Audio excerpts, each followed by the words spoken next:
Good day everyone, we are the Group 9 and we are tasked to report about the 20th century. So, the 20th century or modern art or search for meaning of art. The first one we have Expressionism. It is focuses on strong, violent, and personal feelings over reason. Reflects social political conflicts, nature and everyday objects are distorted to express intense emotions. So, the key features of Expressionism is bright colors, distortion, elongated forms, grotesque effects, and the predecessor is Vincent van Gogh or the artwork Starry Night, Road with Cypress. And for the artists in Expressionism, we have James Ensor, known for macabre imagery, and Edvard Munch, famous for The Scream.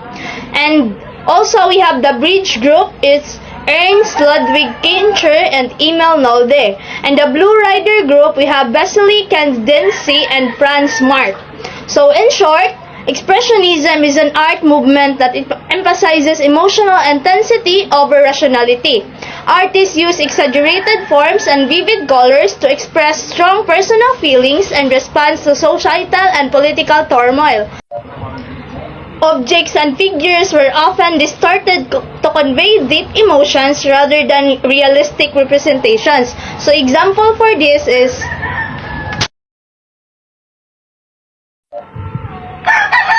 for the next one, we have Dadaism. It is founded by Tristan Tzara, rejecting traditional art forms, ridiculed art as a commodity, and protested against artistic conventions. So the key artist in Dadaism is Marcel Duchamp, famous for LHOOQ or Altered Mona Lisa. Also, Francis Picabia, similar alterations to Mona Lisa. The importance of Dadaism is break from old traditions, exploration of new forms, and freedom in art. So, Dadaism emerged as a rebellion against traditional art forms and cultural norms. It was founded by Tristan Tzara and is characterized by absurdity, nonsense, and a challenge to the established values of art. Dada artists often use humor, irony, and shock tactics to criticize the conventional art world and society. Their works aim to break free from the old artistic constraints and explore new forms of expression. The example is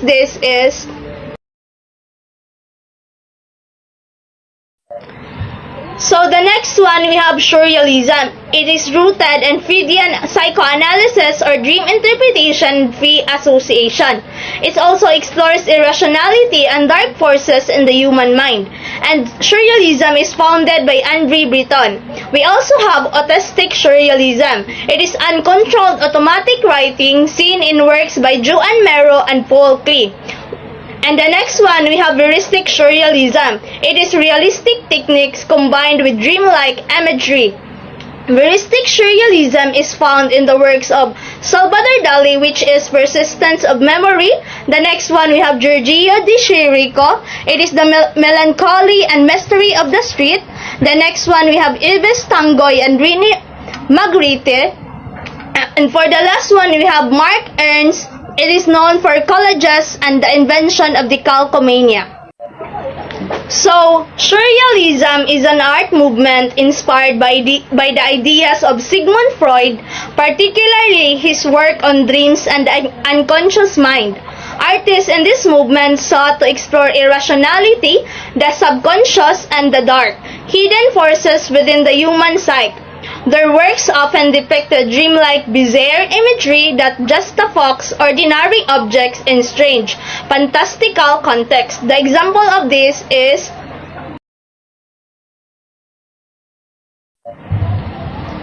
So the last one, we have Social Realism. The first is in Mexico. Artists use large murals to address social issues. The great moral masters are Jose Clemente Orozco, it is Gods of the Modern World. The next is David Alfaro Siqueiros, it is The Echo of Scream. The next is Diego Rivera, it is The Night of the Rich and Night of the Poor. So, in Mexico, the use of graphic arts to spread social messages. So, Mexican artists use murals and graphic arts to address social and political issues, particularly the struggles of the working class, They aim to communicate messages of social change and criticism of inequality, often using large-scale works to reach a broad audience. The example of this is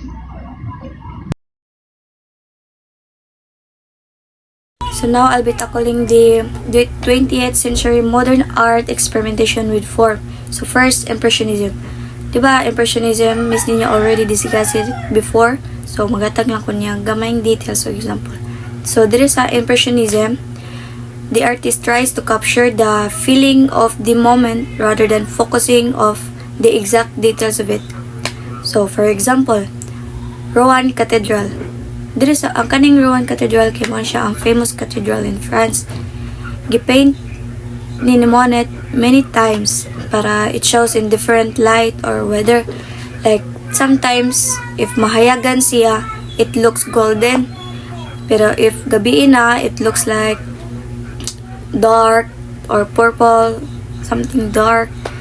So the other impressionist artists kay si Auguste Renoir, Degas, Pissarro, and Toulouse-Lautrec. So next is Fauvism. So Fauvism, Miss Nina already discussed it before, so magatag lang ko niya gamayng details. So Fauvism is an art style where artists use bright, bold colors in unusual ways, not worried about making things look real. So the word Fauvism comes from fauves, which means wild beast in French because of the wild use of the color. So next is Pointillism. So Pointillism is another branch of Impressionism, and sometimes it's called Divisionism. So there is a Pointillism. It focuses on color and light, showing different colors can come together to create a vibrant image. Kay there is a Pointillism, where artists use tiny dots of pure color instead of mixing it together with like using brush strokes. So for example kan Sunday afternoon at the Grand Jet. So diri sa kaning example kay if imo siyang when you look closely makita jud nimo siyang mga dot ra na siya nga ga-create og image, pero if imo siyang tan-awon nga layo ka like murag 3 meters apart baron kay kuan wala mura ra siya normal nga paint nga makita nimong whole image niya. So mo na Pointillism. So next is Cubism. So Cubism is an art style where objects are broken up into geometric shapes like cubes, spheres, and cones and shown from multiple viewpoints at once. So ang father of Cubism kay si Paul Cézanne. Pero Cubism developed by Pablo Picasso and George Braque. So for example, Cubism kay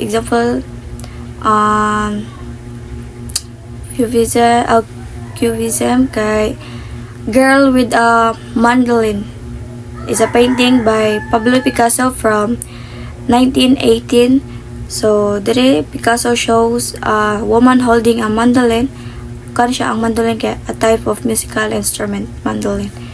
So dere kay dere sa ihang gipaint yung artwork kay og tan-aw nimo ang babae kay the way the woman is painted unusual because Picasso doesn't make her wala niya gipakon bitaw like doesn't make her look exactly like a real person. So instead of real person, he breaks her body into different shapes and angles, which is style called Cubism. Okay, Cubism is an art style nga pang separate ang kuan like gihimo siyang cubes for nga shape, spheres and cones. So next is Futurism. So Futurism is called an offshoot of Cubism. Diba, Miss Nia already tackled this before naman sad. So Futurism kay focuses on breaking up forms and movement, speed, and the excitement of motion or in modern life. Like for example, the artwork of Marcel Duchamp, the nude descending of a staircase. So diri sa example, di ba, ang futurism kay breaking up forms man para nag-focus siya sa movement and the excitement of the artwork. So diri sa akong gatang example, the nude descending a staircase, kay instead of a clear and show the realistic image, the person is shown in a series of overlapping blurred shapes, making it look like multiple moments of motion are happening at once. So diri sa kaning nga example, kay this was a new way of thinking sa about art, nga blending ideas from gikan sa cubism techniques, nga showing things from different angles and motions. So there is a futurism kay motions, like how things look when they move. So mo na siya ang cubism. I mean futurism. So next is abstract art. So abstract art is an art style that it doesn't try to show the things as they really are, instead of using shapes, colors, and patterns to express their feelings and ideas. So for example, the White and Green and Blue by Mark Rothko. So kani nga painting that uses large blocks of colors, mainly green, white, and blue, arranged in a way that creates a sense of calm and openness. So kay si Rothko is known, yung style man sa art kay is known man emotional responses through color. So kaning artwork is no different. So sa kaning nga painting kay that invites you to look deeply, nga dili ka mag-base sa iyang shapes ba or sa kwan. So basi magikuan mo feelings, nga to let your feelings and thoughts flow rather than trying to understand it in a traditional way bitaw. Like maong gitawag sa jug a logical extension of cubism with its fragmentation of the objects, kay kuan man the large soft are areas of color blend together, creating a kind of emotional atmosphere rather than focusing on clear shapes or figures.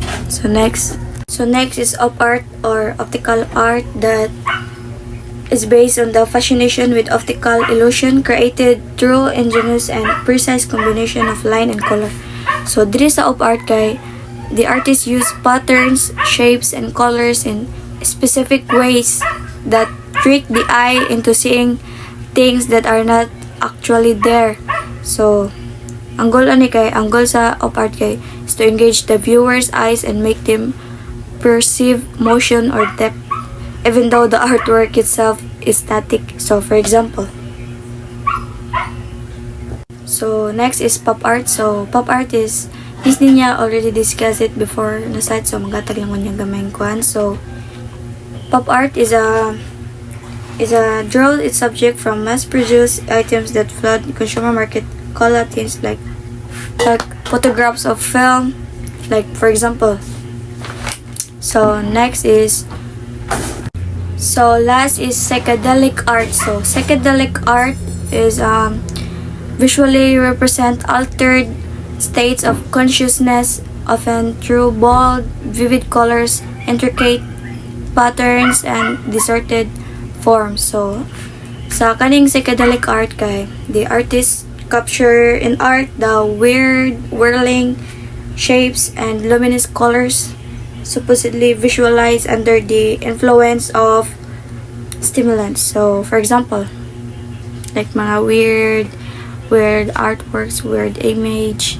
So psychedelic art. So that's all. Thank you. So that's all for the search for meaning in art.